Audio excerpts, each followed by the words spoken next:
ओम शांति। आज बाबांकर 5 मई 2026 प्रातः मुरली बाबा कहते मीठे बच्चे सुख शांतिर वरदान केवल बाबांक ठारू ही मिली थाए, कौनसी देहधारी ठारू नुहे। तेणु बाबा तुम मानकु मुक्ति जीवन मुक्तिर रास्ता देखाइबा पई आसिछंती।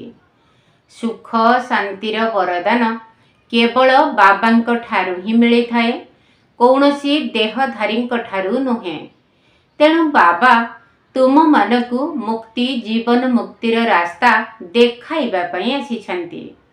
प्रश्न, बाबांक साथी रे जीवार एवं सत्ययुग आरंभ रे आसीबार पुरुषार्थ कौन? बाबांक साथी रे जीवार एवं सत्ययुग आरंभ रे आसीबार पुरुषार्थ कौन? उत्तर, बाबांक साथी रे जीवाकु हेले संपूर्ण पवित्र हेबाकु पड़िबो।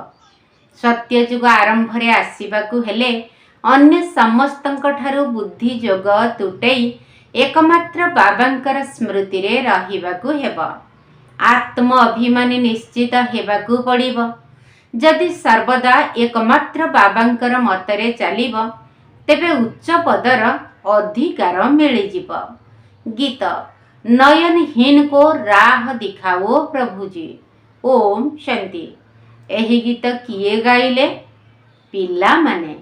कारण पिता तो जणे ही अटंती, तांको ही रचयिता कुहा जाउछि। रचना रचयितांकु डाकुछि।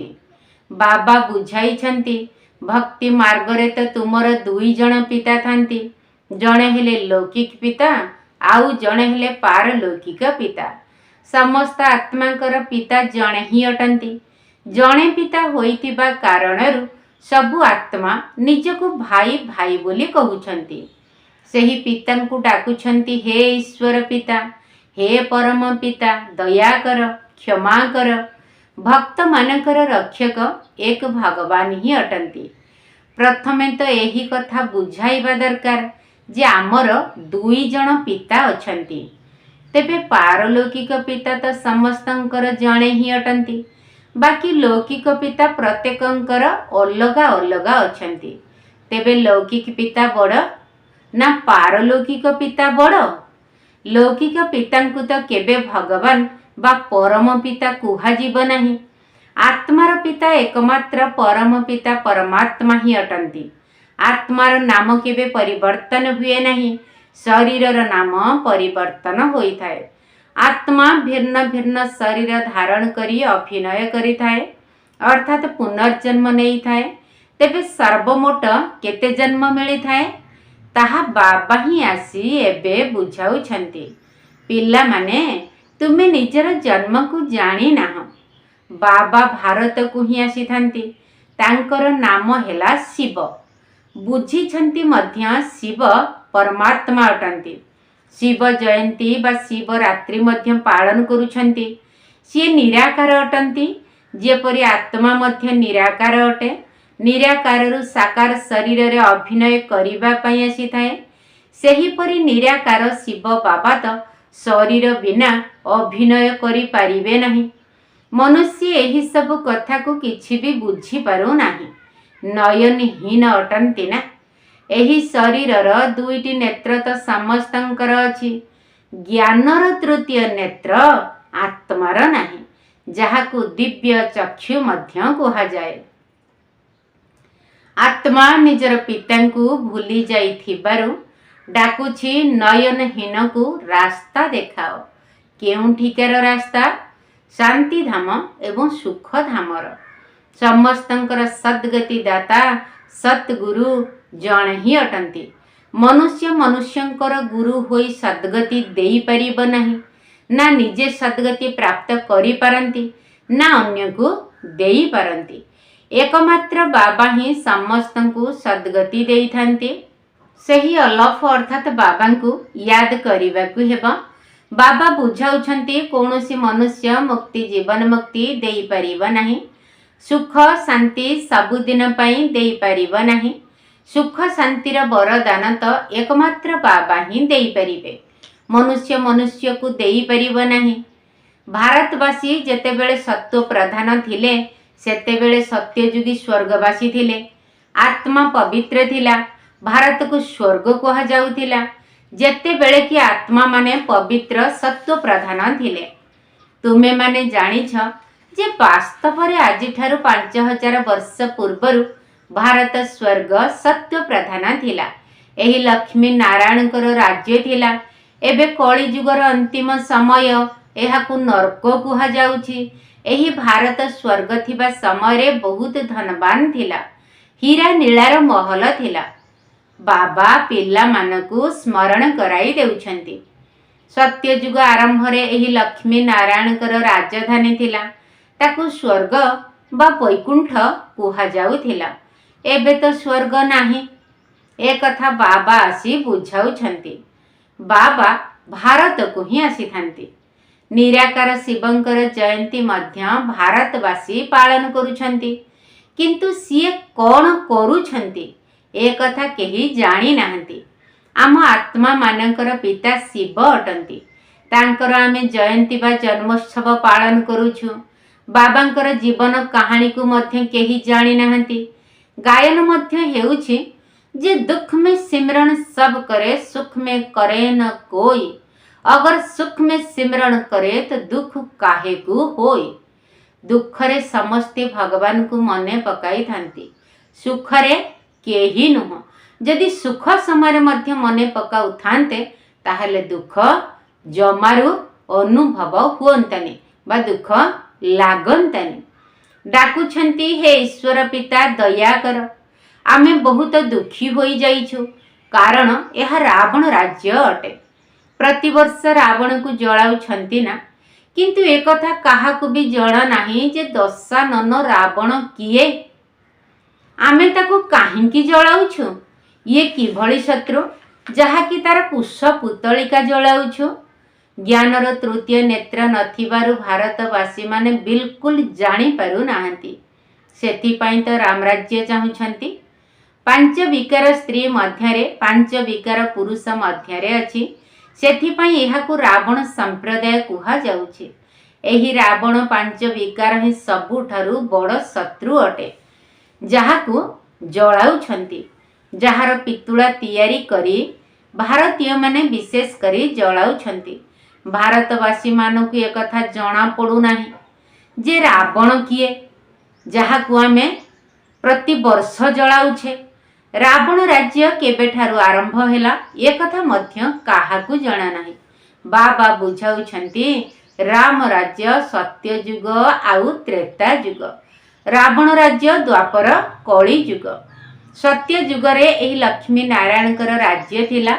एमानकु एही राज्य केउठु किपरि मिलिथिला ए कथा केही जानि नाहंती। ए सब बुझिबार कथा ना, एहा उपरे ध्यान देबाकू पड़ी थाए। बाबा परम प्रिय अटंती, सेथिपाई तो तांकु भक्ति मार्गरे मध्य डाकुछंती।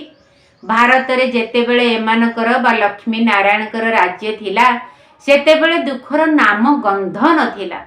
एबे एहा दुखधाम अटे। केते प्रकारर धर्म रहिछि। सत्य जुगरे गोटिए धर्म थिला। तेबे एते सब आत्मा माने कुआडे चाली गले ए कथा काहाकु जणा नाही, कारण नयनहीन अटंती।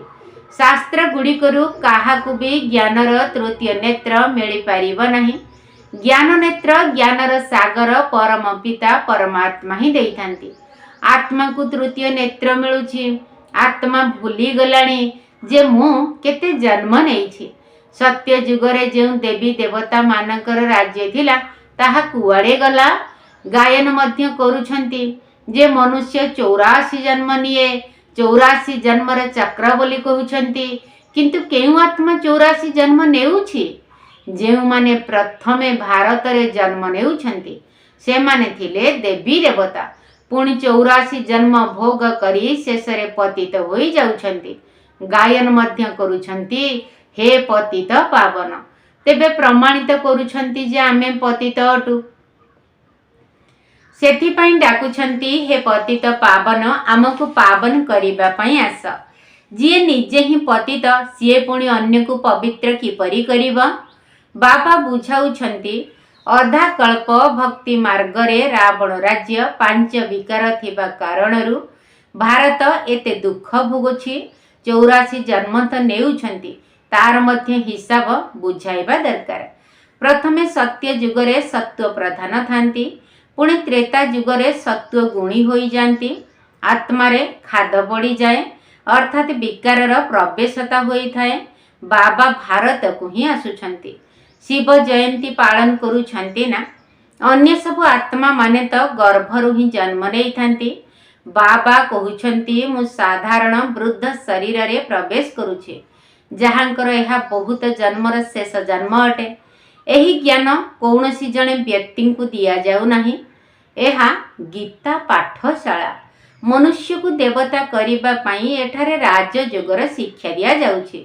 ତୁମେମାନେ ଏଠାକୁ ସ୍ୱର୍ଗର ରାଜତ୍ୱ ପ୍ରାପ୍ତ କରିବା ପାଇଁ ଆସିଛ, ଯାହା ବାବା ହିଁ ତୁମକୁ ଦେଇପାରିବେ। ଗୀତା ପଢ଼ିବା ଦ୍ୱାରା କେହି ରାଜା ହୋଇନଥାନ୍ତି, ଆହୁରି ଦରିଦ୍ର ହୋଇଯାଇଥାନ୍ତି। ବାବା ଆସି ଗୀତାର ଜ୍ଞାନ ଶୁଣାଇ ରାଜା କରୁଛନ୍ତି। ଅନ୍ୟମାନଙ୍କ ଦ୍ୱାରା ଗୀତା ଶୁଣି ଶୁଣି ତୁମେ ଦରିଦ୍ର ହୋଇଯାଇଛ। ଭାରତରେ ଯେତେବେଳେ ଏହି ଲକ୍ଷ୍ମୀ ନାରାୟଣଙ୍କର ରାଜ୍ୟ ଥିଲା, ସେତେବେଳେ ପବିତ୍ରତା, ଶାନ୍ତି ଏବଂ ସମୃଦ୍ଧି ଥିଲା। ପବିତ୍ର ଗୃହସ୍ଥ ଆଶ୍ରମ ଥିଲା, ସେଠାରେ ହିଂସାର ନାମ ନଥିଲା। ପୁଣି ଦ୍ୱାପର ଯୁଗଠାରୁ ହିଂସା ଆରମ୍ଭ ହେଲା। କାମ ବିକାରରେ ଯିବା କାରଣରୁ ତୁମର ଏହିଭଳି ଅବସ୍ଥା ହୋଇଯାଇଛି। ସତ୍ୟ ଯୁଗରେ ଆମେ 100% ପବିତ୍ର ଥିଲେ, ସତ୍ୱ ପ୍ରଧାନ ଥିଲେ। ଏହି ରହସ୍ୟ କେହି ବି ମନୁଷ୍ୟ ଅଥବା ସାଧୁ ସନ୍ଥ ଆଦି ଜାଣି ନାହାନ୍ତି। ବାବା ଯିଏକି ଜ୍ଞାନର ସାଗର, ପତିତ ପାବନ ଅଟନ୍ତି, ସିଏ ହିଁ ଆସି ସତ୍ୱ ପ୍ରଧାନ ହେବାର ଉପାୟ ବତାଉଛନ୍ତି। ରାବଣ ମତରେ ଚାଲିବା ଦ୍ୱାରା ମନୁଷ୍ୟର ଅବସ୍ଥା ଦେଖ କିପରି ହୋଇଯାଇଛି। ଏବେକାର ରାଜାମାନେ ମଧ୍ୟ ସେହି ରାଜାମାନଙ୍କ ଚରଣରେ ମୁଣ୍ଡ ନୁଆଉଛନ୍ତି। ସେମାନେ ପବିତ୍ର ରାଜା ହୋଇ ରାଜ୍ୟ କରି ଯାଇଛନ୍ତି ଏବଂ ତାଙ୍କର ମହିମା ଗାନ କରୁଛନ୍ତି। ଆପଣ ସର୍ବଗୁଣ ସମ୍ପନ୍ନ, ମୁଁ ନୀଚ ପାପୀ, ମୋ ଭିତରେ କୌଣସି ଗୁଣ ନାହିଁ, ଆସି ଦୟା କର, ଆମକୁ ମନ୍ଦିର ଯୋଗ୍ୟ କର। କେହି ବି ଜାଣିପାରୁନାହାନ୍ତି ଯେ ବାବା କିପରି ଆସି ପୁନର୍ବାର ଦେବୀ ଦେବତା ଧର୍ମର ସ୍ଥାପନା କରୁଛନ୍ତି। ଏବେ ତୁମେ ବୁଝୁଛ ଯେ ଆମେମାନେ ହିଁ ସେହି ଦେବୀ ଦେବତା ଧର୍ମର ଥିଲେ, ଯେ ବାବା ପୁନର୍ବାର ଆସି ଦୈବୀ ଧର୍ମ ସ୍ଥାପନା କରାଉଛନ୍ତି।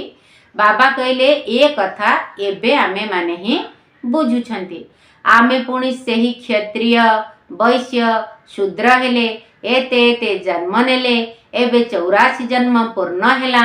ପୁଣି ଏହି ଦୁନିଆର ଚକ୍ର ଘୂରିବା ଦରକାର। ସେଥିପାଇଁ ତୁମକୁ ଏଠାରେ ପୁଣି ପବିତ୍ର ହେବାକୁ ପଡ଼ିବ। ପତିତ ଆତ୍ମାମାନେ ତ ସୁଖଧାମ, ଶାନ୍ତିଧାମକୁ ଯାଇପାରିବେ ନାହିଁ। ବାବା ବୁଝାଉଛନ୍ତି, ତୁମେ ଯେଉଁମାନେ ସତ୍ୟ ପ୍ରଧାନ ଥିଲ, ବର୍ତ୍ତମାନ ତମ ପ୍ରଧାନ ହୋଇଯାଇଛ। ସୁବର୍ଣ୍ଣ ଯୁଗରୁ ପୁଣି କଳି ଯୁଗକୁ ଆସିଯାଇଛ। ପୁଣି ତୁମକୁ ଏବେ ସୁବର୍ଣ୍ଣ ଯୁଗୀ ହେବାକୁ ପଡ଼ିବ। ତେବେ ଯାଇ ମୁକ୍ତିଧାମ, ସୁଖଧାମକୁ ଯାଇପାରିବ। ଭାରତ ସୁଖଧାମ ଥିଲା, ଏବେ ଦୁଃଖଧାମ ଅଟେ।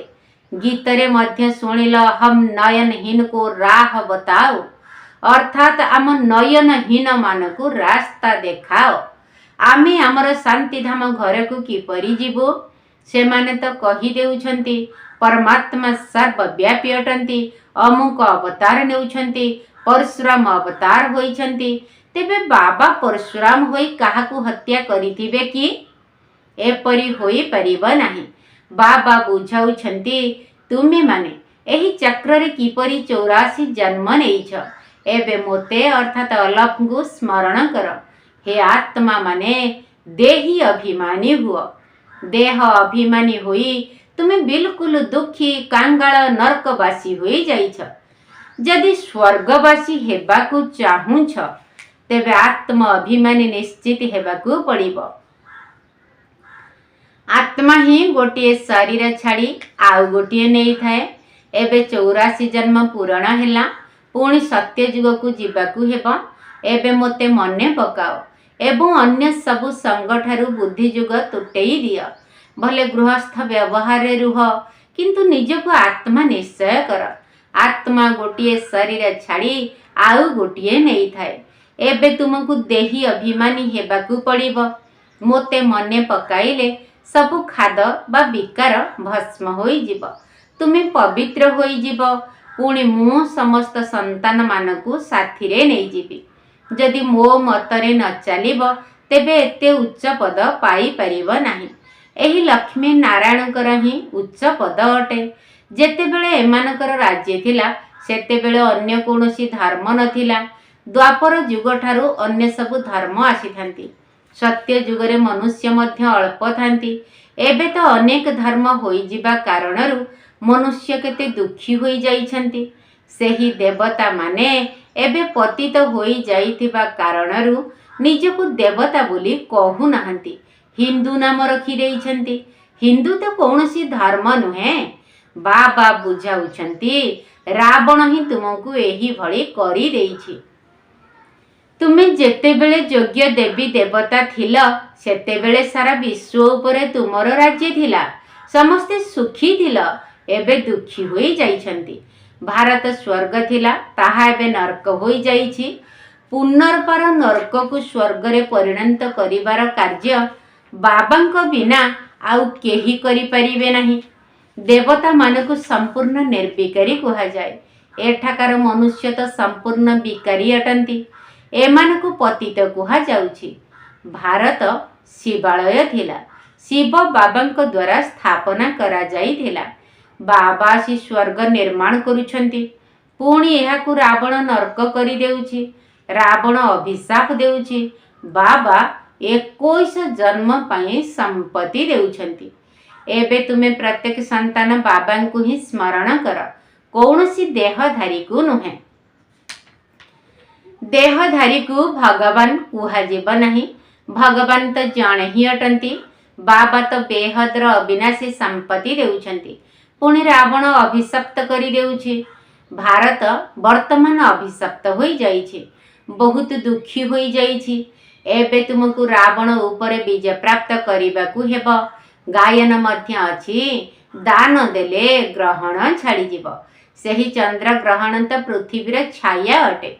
एबे बाबा कहउछंती तुम ऊपरे जो 5 विकार रूपी रावणर ग्रहण लागिछि ताकू छड़ेइबा पई हेले 5 विकार को दान रूप रे देई देबाकू हेबो। प्रथमे एही कथा दान दियो जे मु केबे काम विकार ग्रस्त हेबी नाही। एही काम विकार ही मनुष्य को पतित करी देउछि। अच्छा मीठा मीठा सिकिल दे संतान मानक प्रति माता पिता बाप दादांकर मधुर स्नेह संपन्न शुभेच्छा एवं सुप्रभात।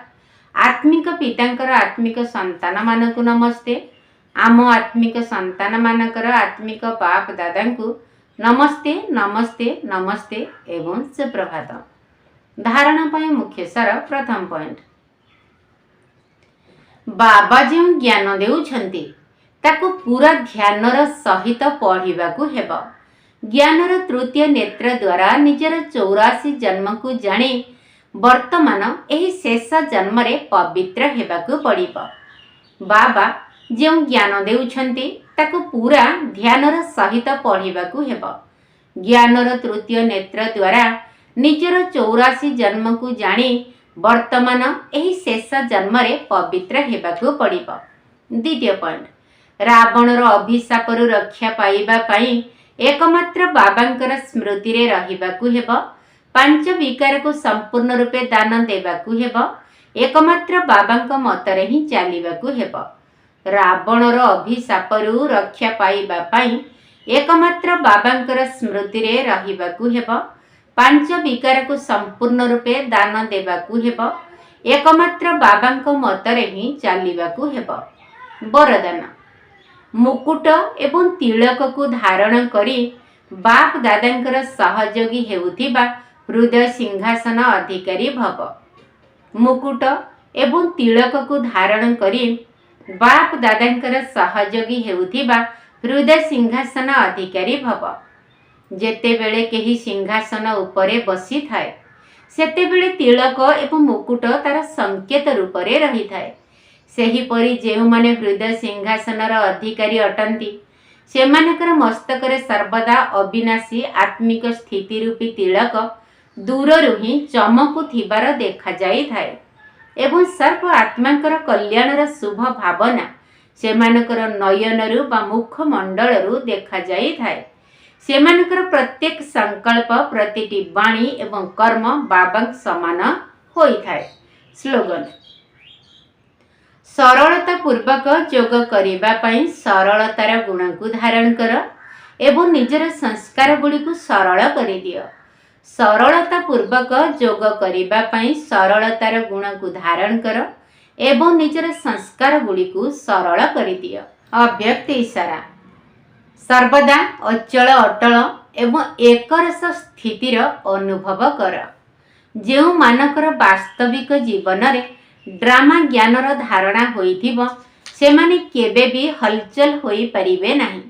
ତେବେ ସର୍ବଦା ଏକରସ ଅଚଳ ଅଟଳ ହେବାର ବିଶେଷ ଶକ୍ତି ହେଲା ଡ୍ରାମାର ପଏଣ୍ଟ। ଏହାକୁ ଶକ୍ତି ରୂପରେ ଧାରଣ କରିଥିବା ଆତ୍ମା କେବେ ବି ହାରିପାରିବ ନାହିଁ, କାରଣ ଏହି କଲ୍ୟାଣକାରୀ ଡ୍ରାମାର ପ୍ରତ୍ୟେକ ଦୃଶ୍ୟରେ କୌଣସି ନା କୌଣସି କଲ୍ୟାଣ ଅନ୍ତର୍ନିହିତ ଅଟେ। ତେଣୁ ଧୈର୍ଯ୍ୟଶୀଳ ହୋଇ ସାକ୍ଷୀ ଦ୍ରଷ୍ଟା ହୋଇ ଦେଖିବାର ଅଭ୍ୟାସ କରିଦେଲେ ଅଚଳ ଅଟଳ ହୋଇ ରହିପାରିବ। ଆଚ୍ଛା, ଓମ୍ ଶାନ୍ତି। କର୍ମ ଆଉ ଯୋଗ କରି କର୍ମଯୋଗୀ ହୁଅ, ଅଶରୀରୀ ହେବା ପାଇଁ ଲକ୍ଷ୍ୟ ରଖିଥାଅ। ବ୍ରହ୍ମା ବାବାଙ୍କ ସମାନ ନଷ୍ଟ କର ମୋହ, ସ୍ମୃତିରେ ରହିବ ଶିବ ପିତାଙ୍କର ଲୟ। ଆତ୍ମା ମାଲିକ ସ୍ଥିତିରେ କର୍ମ କରୁଥାଅ, କର୍ମେନ୍ଦ୍ରିୟ ମାନେ ଆଜ୍ଞା ମାନିବେ ନିଶ୍ଚୟ।